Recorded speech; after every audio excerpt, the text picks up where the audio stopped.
tortured is From the Front Row with Johnathan Rokford.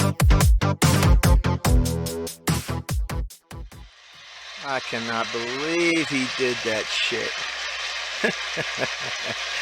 Oh, there's gonna be some mad motherfuckers around here, boy. You thought they were mad at him before, distracting them and making him lose this title? Ooh, oh, yeah. He's gonna be one angry wolf. Good lord. I'm not talking about like on Wall Street either. Yeah. Oh. Hey, how you doing, folks? It's me, Johnathan Rokford, here with another edition of From the Front Row, and the whole landscape of WPA changed in a matter of 5 seconds, folks. I mean, changed dramatically, okay? It started with our game changer champion, who was on a good run, had a nice little run going on. He faced WPA4, beat him, which is no surprise. Then he faced the Beast and was able to overcome that. Now the trouble didn't start until he actually called out Bobby Blaze. And unbeknownst to him, calling out Bobby Blaze actually brought somebody else to the scene that caused a distraction to Lycan Umbras, allowing Bobby Blaze to pick up the win. Now, I don't need to tell you, when it comes to Bobby Blaze, his biggest fans sometimes will pop up out of nowhere. Yes, folks, Melvin showed up on scene during the Game Changer match and helped his little hero get Game Changer gold. That guy's playing a dangerous game.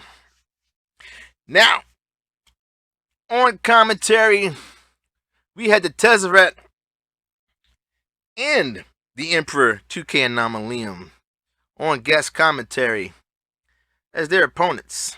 Didn't show up, which for the Emperor was even more stranger because he was in a triple threat match. So he got awarded the win. And then went and sat on commentary table. Now in our second match, we had Texas Hate You versus the Kingpin, JP DiMaggio, who seems to also have some kind of beef with Melvin, and who also was affected by Melvin being in the arena. Now, although Melvin did not get involved in his match or touch him, he did walk up to Big Fat, what is that guy's name? Tommy Fat Tits, that it is. He did walk up to Tommy Fat Tits and kept calling him Chad, which is weird because I thought that's what he called Lycan Umbras, was Chad. He does? He just calls everybody Chad, I guess, huh? Okay. Well, that was enough to want it.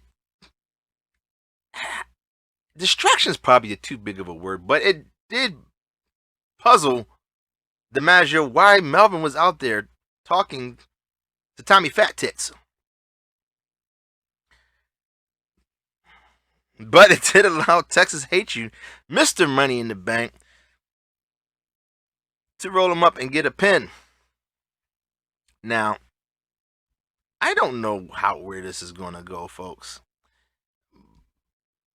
And who knows what Melvin's motivation is, other than the fact that, well, it's Melvin. I really don't know if he needs any other motivation other than the fact that it's Melvin. Folks, speaking of motivation, what in the hell is going to motivate you, Mr. Money in the Bank, to cash in your fucking contract? God. Now, our next match was a tag team match, and it featured Sinister, Johnny Rocco, and the Darkstalker versus Winthorpe, Percy Alexander IV, and the darkness of Mother Earth, Luna. I'm getting tired of saying those names. And folks, it was like Sinister just toyed with their opponents until they got tired of toying with them. Now, keep in mind, Luna has issues with the Darkstalker, and a recent issue with Johnny Rocco from playing pranks on him.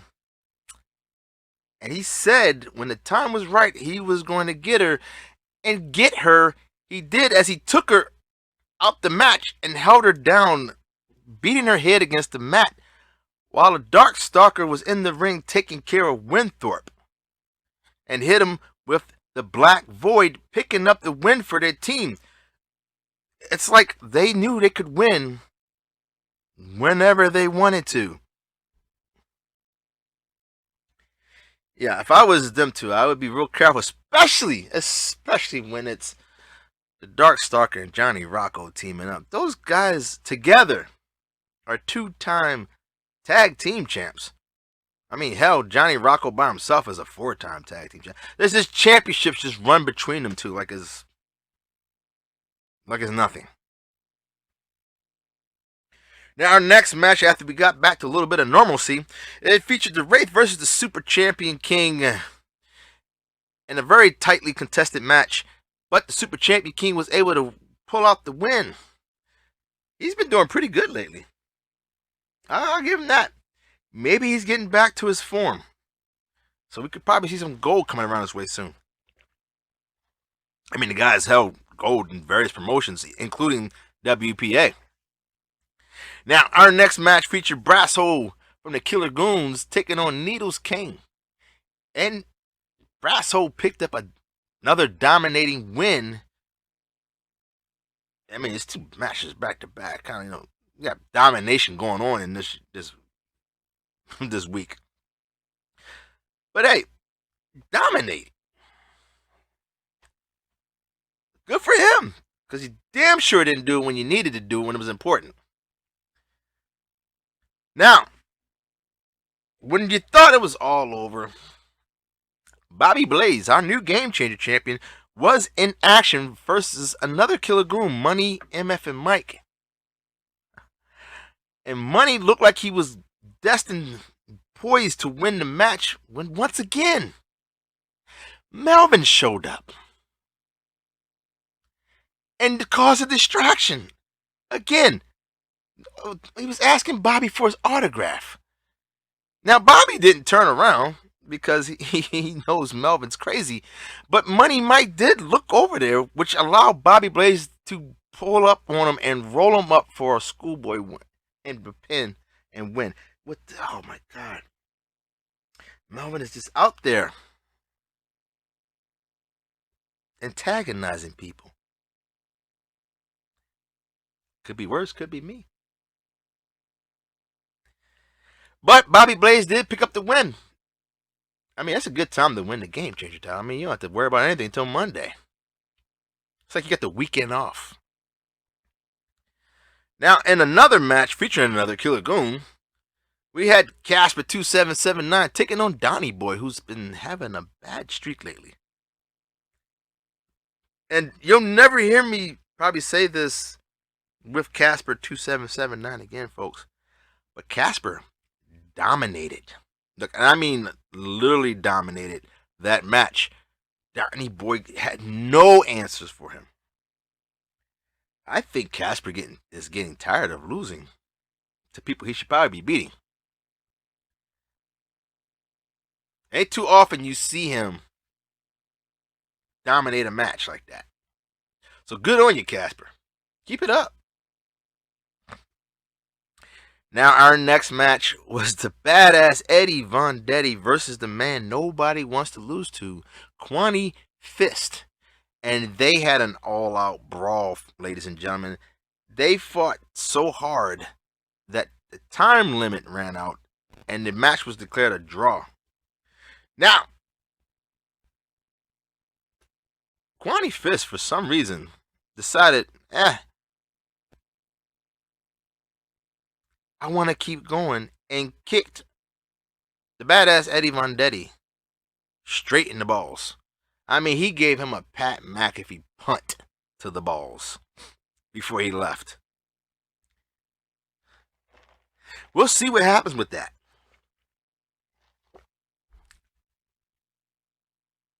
Now, we had Fat Thomas taking on Mac Blakely, which was a very good match. And Fat Thomas pulled off the win via submission when he put Mac Blakely in a figure four leg lock after working over the legs. Was able to get him to tap out. We don't have too many submission wins out here in WPA. Now, in another close match, we had the sponsored athlete, Jay LeMasters. I swear to God, I'm not saying that every week. Versus Red Death. So, two of the toughest competitors in WPA going head on. One of them in the top 10. The other one, not so much. But a significant win for Jay LeMasters as he pinned Red Death, who's also one half of the tag team champs. I don't get it. You couldn't beat the guy when you really needed to. One-on-one, you take him out. Where was that Jay LeMasters at when the tag team titles was on the line? That's all I want to know. Where was this Jay LeMasters and Casper 2779 when they had a tag team match to get tag team gold? What the hell, man? It might be in the name of your team. I don't know. But, hey, I always say, he's tough to beat one-on-one anyway. And Red Death found out just how tough. Now, in a match that probably shouldn't even have happened, we had David the Beast Smith taking on Fuego L. And if Squash Match had a picture, it would have had this match as an example. It was like he wasn't even there. I mean, Beast Bomb, Spear, Beast Bomb, Spear. It was like our new Intercontinental Champion was trying to prove a point before next week's Mega Week. He was sending a message to his next opponent. But the win goes to the Beast. Now, in our next match, we had newcomer Uno Mexican facing Queen Desdemona, the new Women's International Champion. Yes, Flip, I know. I got it right here. There's your money. It's all there. Don't worry. You ain't got to count it, bro. It's all there. Fine. Anyway, I hate losing bets. She continued her winning streak as she picked up the win over the newcomer, who I will say his first match was a little bit better than this one. He actually won his first match. But, yeah. Faced the Queen and lost. I guess he wasn't ready for her. Now our next match was a triple threat match, and it featured Lycan Umbris versus Shepard Bane versus James Altraz. And Lycan Umbris, after losing his Game Changer title, picked up the win in a triple threat match. Kind of ironic. Yeah, you ever notice they keep forgetting to put him on the daggone sheet and they just wound up just sticking him somewhere? Well, last time he got a number one contender match or something, or IC title match last time out of it. I don't know. I don't know how that's happening. Like he's a John Cena sometimes. Anyway, he did pick up the win. Like I said, pinning Shepard Bane. Now, our next match was the Master Sean Puff versus the Messiah. And there was no redemption for the Messiah. As he picked up the loss, I swear he's gone back to the old Messiah. I thought, hanging around Jermaine and the rest of the guys at Sinister would do wonders for his performance, but nah, I don't think at this stage Viagra could help him with his performance, get his performance up. As the Master Sean Puff picked up the win, granted the match was tightly contested, but in the end, the inevitable happened, and the Messiah lost. Now, in the only number one contender match for the Triple Threat Championship that did occur, since the other one just didn't happen, match 2 did. Unfortunately, there was only 2 people there, as Pretty Ricky didn't show up. But South Bronx Savage did, facing Martel the Carpenter. That made that such an easy match, as South Bronx Savage did pick up the win. Now, yeah, it's like, it's Martel there. It's going to be a win for whoever's against him, especially in the triple threat. Well, shit, one-on-one. It was one-on-one triple threat tag. It don't matter. It's like he's destined to lose that shit. Now, folks, it was championship time, and pretty much all the titles were on the line. The Triple Threat Championship was being defended by Lady Assassin against Money and DJ Tech. And Money, a former champion himself in his own right, picked up the win, pinning the Triple Threat Champion. What? I don't know why my voice keeps screeching. I don't know. It's probably dry. So I don't know. Once again, Money has gold around his waist. I'm pretty sure he'd rather have his U.S. title, but hey, it is what it is. Now, in our next championship match, we had the First Lady Alexa Leslie versus the Prince of Crime Delirious versus Chrysalis. And Chrysalis picked up the win after he pinned Lady Alexa Leslie. So far, folks, that's 2 title changes if you're keeping score. And we weren't done, because the United States champion was in action as Big Mel called out Katz and Corey and faced him, and then lost his U.S. title. His title reign has concluded, folks, and he declared he would be taking a short vacation to recharge that battery and figure out what his next step was going to be. Now, normally I would say the next match was a big surprise, but folks, the only thing that was a surprise was that the match even happened. If you recall a while back, I questioned one of our champions for not just using his champion advantage and taking the fucking win, and just keeping a long match going, only to lose his title. I thought I would never have to question again until this week. Now, last week, our world champ faced Nergahante, and they fought to a draw. So what does he do?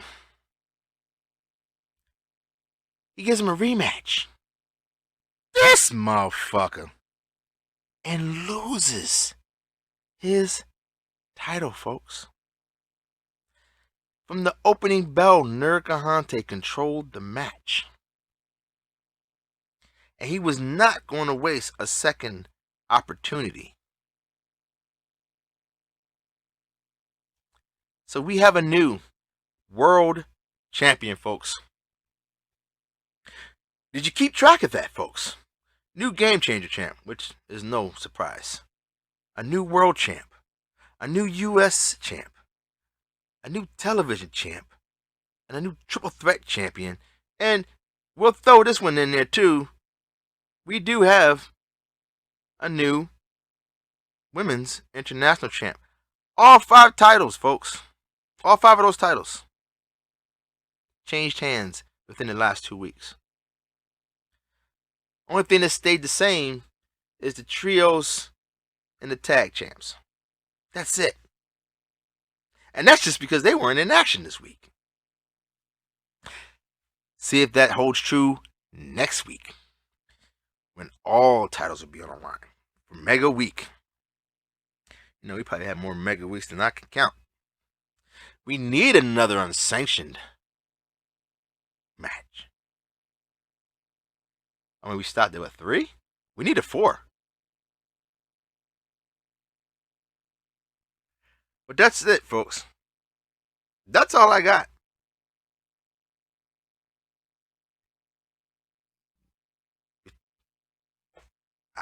I have no idea why Melvin's messing with people right now.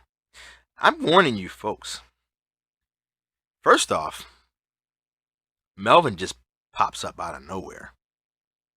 We don't even know where he's at. Secondly, that's the problem. You don't know where he's at.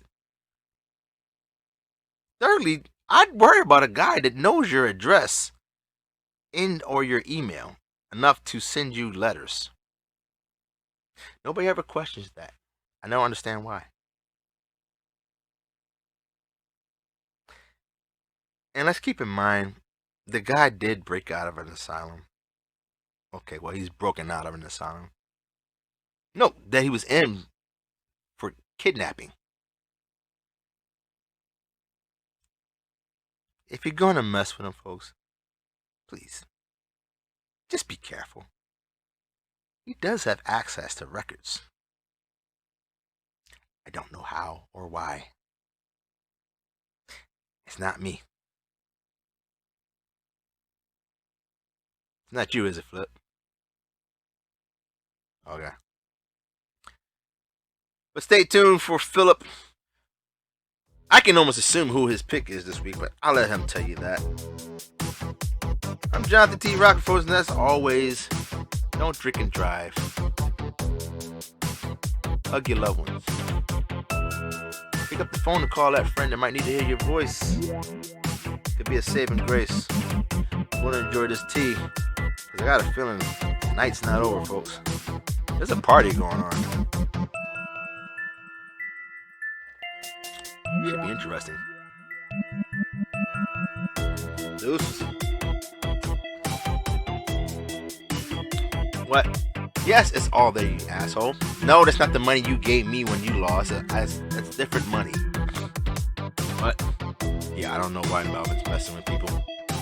You think they would learn? Like, why would you notice I don't mess with him no more. I let it go. That's the only reason he was here last week. What? Need to get Turtle to host the show, another one? Yeah, maybe we'll let him do it next week. Yeah, whatever. I can't wait to see who Philip picked. I know who he picked. Yeah, he picked that guy. Yeah, he knows him.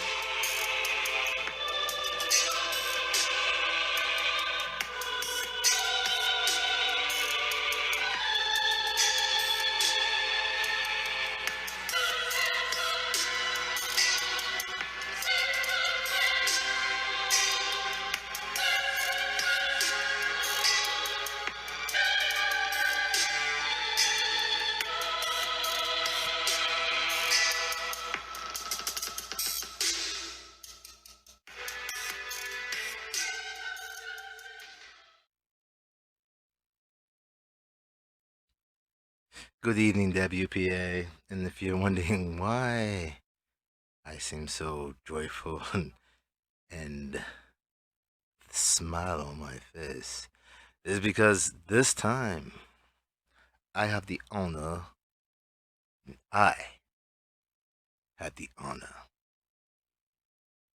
in selecting this week's pick.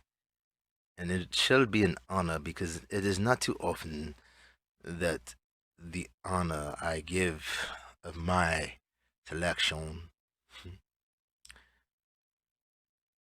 is given so lightly. And this time should be no exception, as this week my pick is the new WPA champion, Negante. Sir, bravo, indeed. What a way to make the use out of an ill-fated decision by the former champion to give you who took the champion to the limit, former champion to the limit, to the point where he let himself issue you a rematch challenge. You know, I thought the scallywag of Sinister was an imbecile. Hell, one would even say the drunken beast that they have is not all too bright. But the man who refers to himself as a god, no god in their right mind would be that dumb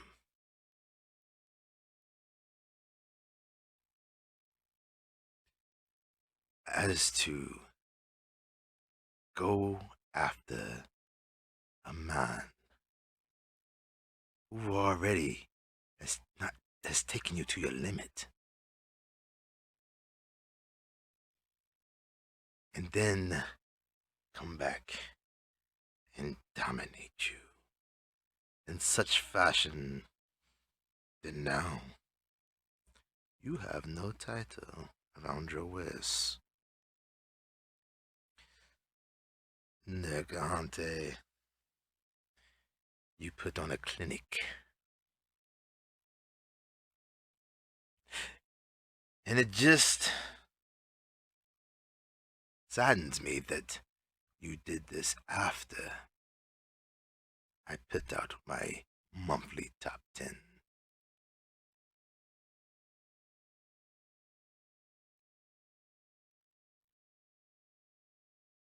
I knew sticking you on there would light a fire. I mean, granted you needed no help from moi, but being recognized for your hard work, sir,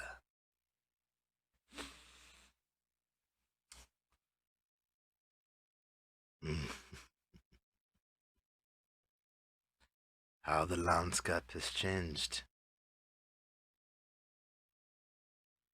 All new champions to watch. And the question is, will you still be champion after next week? Will you still be champion if the former champions come back, trying to get their precious gold back?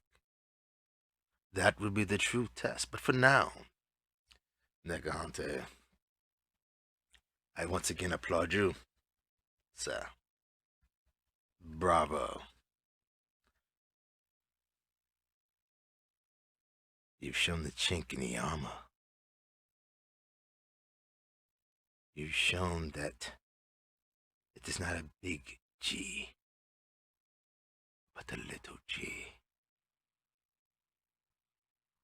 with flaws and weaknesses. Now he will come back, and that is when part 3 of your test shall arise. Pass that test, and only then will you truly be a god slayer.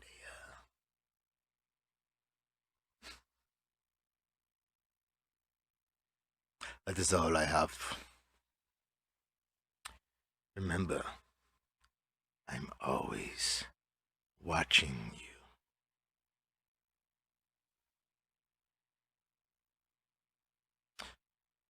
Until next week,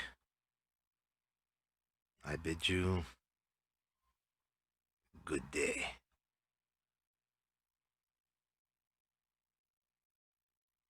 I said good day.